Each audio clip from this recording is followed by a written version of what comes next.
이번에는 윤석열 전 대통령 재판 얘기 한번 해보겠습니다.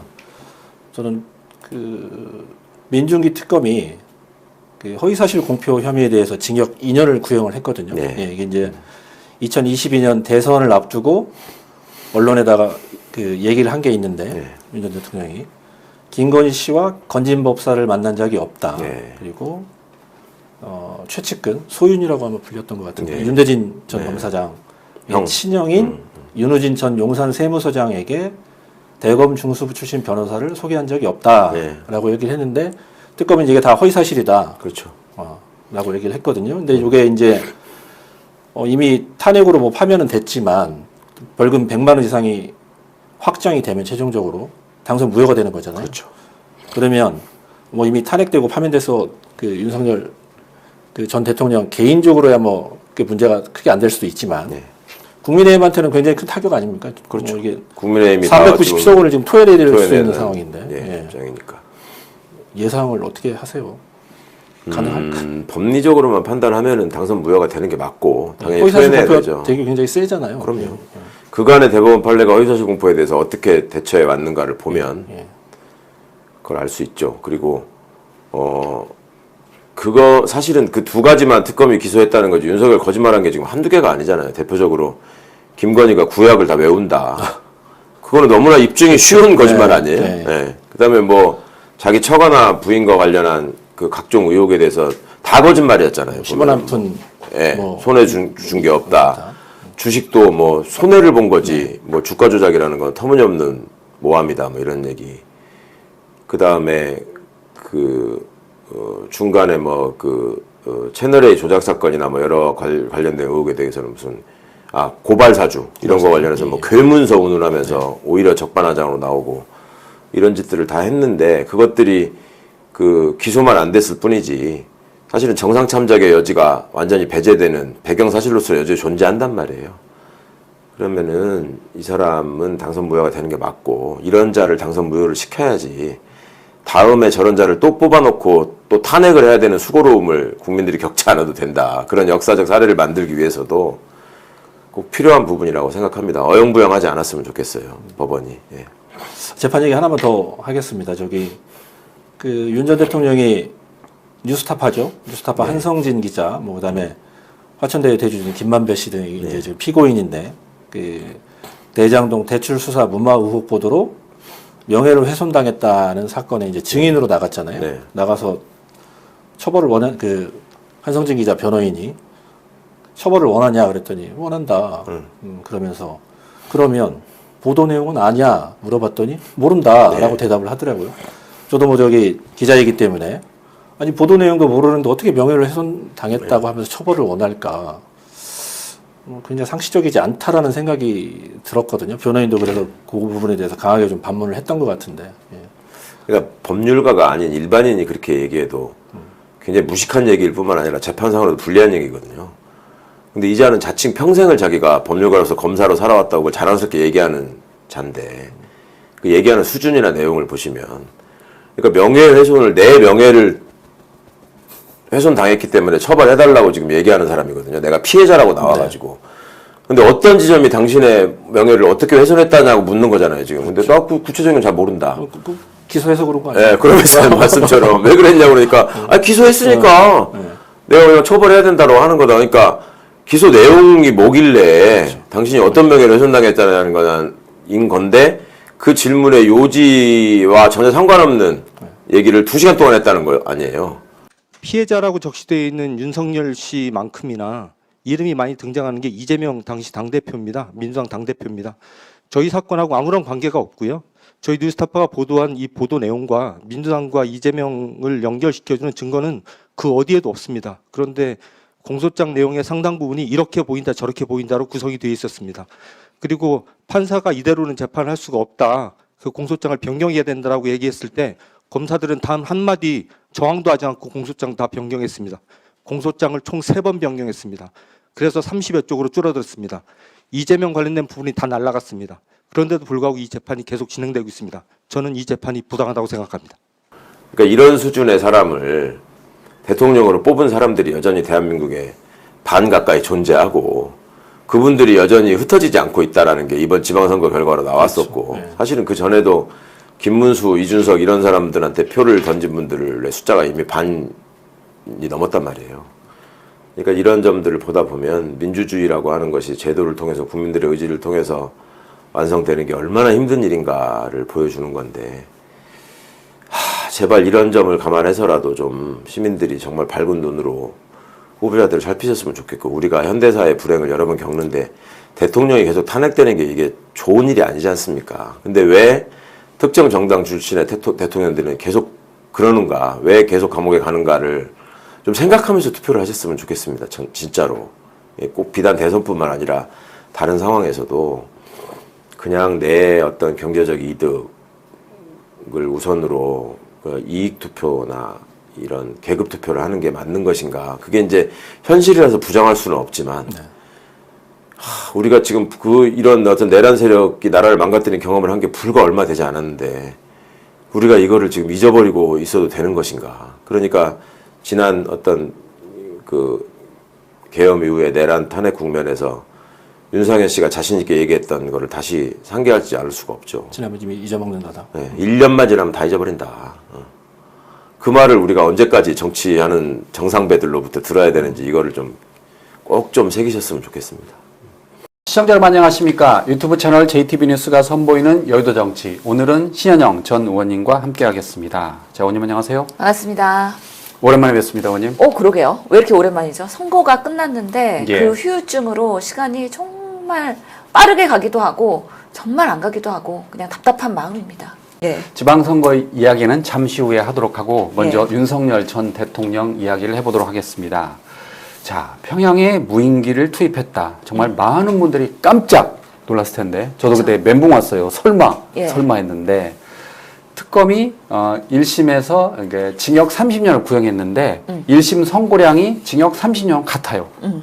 이런 경우 흔치 않잖아요. 그렇죠. 그만큼 재판부도 이걸 심각하게 본 겁니다. 그렇죠. 예. 보통은 감형을 해갖고 서로 예. 구형보다는 이제 선고형이 낮게 좀 떨어지는 해주잖아요. 경우가 있는데 예. 한덕수가 이례적으로 되게 올라갔었고. 그렇죠. 예. 근데 사실 이 사안은 매우 중요한 우리나라의 국가 안보의 사안이잖아요. 일반 이적죄 그리고 직권남용, 권리행사 방해 혐의 이 두 가지가 아주 무게감이 크다. 왜냐면은 결국에는 윤석열 측에서는 우리가 보낸 거 아니야. 계속 무인기 침투에 대해서는 부인을 했었잖아요. 근데 여러 가지 근거와 증언과 조사를 통해 가지고 이거는 북한을 자극하기 위해서 무인기를 윤석열 정부에서 보낸 것이고 그리고 이것으로 인해서 비상계엄을 합리화하려고 했었다라는 면에서 특검의 30년 주장을 재판부가 그대로 수용한 것이기 때문에 지금 윤석열의 그런 비상계엄을 통해서 준비했던 그 과거의 그런 세태들에 대해서 따박따박 이게 다 근거로 나오고 있다는 생각이 들거든요. 최근에 저는 난 12.3이라는 예. 영화를 봤습니다. 아, 그러셨군요. 예, 12월 3일 그 이명세 감독이 만든 그날의 우리 12월 3일 날의 준비 과정 그리고 그날의 윤석열 정부가 어떻게 일사불란하게 대응을 했는지 이런 것들을 다시 보면서 분노가 일으켜졌는데 실제로 지금 윤석열 대통령은 전 대통령은 지금 1심에서도 지금 무기징역을 받았잖아요. 내란 관련해서. 그렇죠. 예. 그리고 체포방해 관련해서도 지금 징역 7년을 선고받았고 예. 이번에 30년 또 선고받았고 그래서 이거 합치면은 어마무시한 중형을 계속 시리즈로 받고 있다. 그래서 내란에 대한 재판은 계속 ING 중이고 실제로 아직까지 우리 국민들이 내란이 척결이 안 됐다라고 생각하는 여러 가지 그 걱정들이 많잖아요. 그러면서 재판이 조금 더 이제 1심이기 때문에 뭐 항소심을 해서 갈 가능성이 꽤 있기 때문에 그런 최종 구형에 대해서도 한번 지켜봐야 된다라고 생각합니다. 평양 무인기 투입과 관련해서는 예. 많은 분들이 직접 시청을 원하실 수도 있는데 재판부에서 이걸 불허했습니다. 왜냐하면 국가 안보 사안이기 때문에 이게 불허한 거군요. 그렇죠. 이게 사실은 보면은 정말 북한을 자극하기 위해서 전쟁을 도발한 사안인 거잖아요. 예. 그거를 우리나라가 스스로 사실은 북한이 이런 부분에 있어서 강력하게 대응하지 않은 것도 참으로 다행이라는 생각이 들긴 하거든요. 그 상황에서 북한이 자극해하고 다시 이렇게 역침공이나 이런 역공격을 했으면 전쟁 났죠. 사실은 전쟁이 날 수 있고 네. 그 다음에 그 빌미로 윤석열은 비상계엄에 합리화될 수도 있는 상황이거든요. 그렇죠. 예. 이게 정말 대한민국의 안보에서 너무 중요한 일인데 내란 수괴로서 예. 윤석열은 수단과 방법을 가리지 않았다. 아, 정말 예, 충격적입니다. 우리나라의 국민들의 뭔가 생명과 재산과 건강과 안보를 오히려 지키는 그런 대통령이 아니라 어떻게 하더라도 전쟁이 나더라도 나는 내 권력을 유지하고 민주당을 척결하겠어. 꽃게밥으로 만들겠어. 이런 의도로 계속 한 거잖아요. 예. 예, 그렇기 때문에 와 이거는 정말 윤석열은 역사 속에서 아주 큰 죄인으로서 계속해서 정죄받아야 된다고 저는 생각합니다. 이번에 1심 판결문도 간결 명료합니다. 계엄을 위해서 북한의 도발을 유도했다. 예. 재판부도 그렇게 보고 있는 겁니다. 그래서 김용현 전 국방부 장관도 똑같이 징역 30년을 선고했습니다. 예. 정말 문제가 심각합니다. 그리고 여인영 이 전 국군 방첩 사령관도 15년 15년. 선고했고요. 예. 그리고 김용대 전 드론 작전 사령관 징역 3년에 집행유예 집행유예 5년. 5년. 그래서 이거는 공범들도 중형을 받은 거예요. 사실은 김용현 사실 국방부 장관으로 임명할 때 다 이런 계획들이 짜고 치는 고스톱처럼 진행되고 있었고 내가 비상계엄을 선포하면 군 동력을 얼마나 할 수 있는지에 대해서 사실 협조 가능한 여러 군부대의 밑밥 작업을 김용현이 한 거 아니겠습니까? 예. 그러면서 30년 구형이 동일하다는 거는 이거는 상당한 선고가 동일하다는 거는 이건 상당한 의미가 있다라고 생각을 합니다. 예. 또 윤석열은 허위사실 공표에 관해서 지금 검찰이 징역 2년을 구형했습니다. 예. 그런데 많은 시민들의 관심은 그것보다 국힘이 과연 397억 원을 반환하나 그게 관심이 큰 것 같아요. 그렇죠. 이게 100만 원 이상의 벌금 이상의 형을 그렇죠. 선고받으면 예. 실제로는 토해내야 되는데 예. 허위사실 공표죄에 지금 윤석열 당시 대선 후보가 거짓말을 2가지나 했어요. 예. 그렇기 때문에 그때 나 건진법사 모른다. 모른다. 예. 라고 했는데 특검팀이 쫙 조사해보니까 김건희를 통해서 예. 건진법사를 소개받았고 받았고. 이미 만났고 그럼에도 불구하고 나 건진법사 그때 무속 논란이 상당히 있었거든요. 뭐 왕자 그리고 뭐 천공도 있었고 건진법사도 있고 결국에는 무속을 이용해갖고 지금 선거에 동원해가지고 지금까지 온 거 아니냐. 그리고 앞으로도 만약에 대통령이 된다 그러면 무속들이 판치는 세상이 되는 거 아니냐. 이런 국민적 우려가 상당히 있었을 때 예. 이런 부분에 있어서 본인은 나 건진법사 모르고 뭐 누가 소개를 한 거 같긴 한데 만나본 적에 대해서는 부인을 하는 그런 허위사실 공표를 했기 때문에 인사만 했다 만난 적은 없다 이런 방식으로 이야기 물타기를 했거든요. 예. 그러면서 사실은 우리가 너무 0.7% 차이가 났기 때문에 이런 허위사실 공표가 사실은 승리로 연결하는데 어느 정도의 영향을 줬느냐 했을 때 상당한 뭔가 역할을 했다라고 판단이 되고 재판부가 이런 부분에 있어서의 허위사실 공표에 해당되는지 최종적으로 판단을 해야 되는 재판이 여전히 남아있는 것이죠. 예. 또 하나는 윤석열이 당시 뇌물 수사를 받았던 윤우진 전 용산 세무서장에게 네. 변호인을 소개한 사실이 없다라고 했는데 이것도 이번에 이제 검찰에서 이제 무겁게 본 거죠. 그러니까요. 그 윤우진 전 용산 세무서장 이 예. 사람이 뇌물죄로 사실은 이제 재판을 받아야 되는 여러 가지 변호인의 조력이 필요한 상황이었는데 실제로 윤우진의 친동생이 윤석열과 친한 윤대진 검사 거의 오른팔이었다면서요? 윤 브라더스 네, 이런 그랬다면서요. 사람인 거잖아요. 그러니까 사실 검찰총장일 때 아니 이렇게 뇌물죄로 지금 혐의를 받고 있는 대상자를 변호인을 검찰총장이 추천해주고 소개해주는 게 웬 말입니까?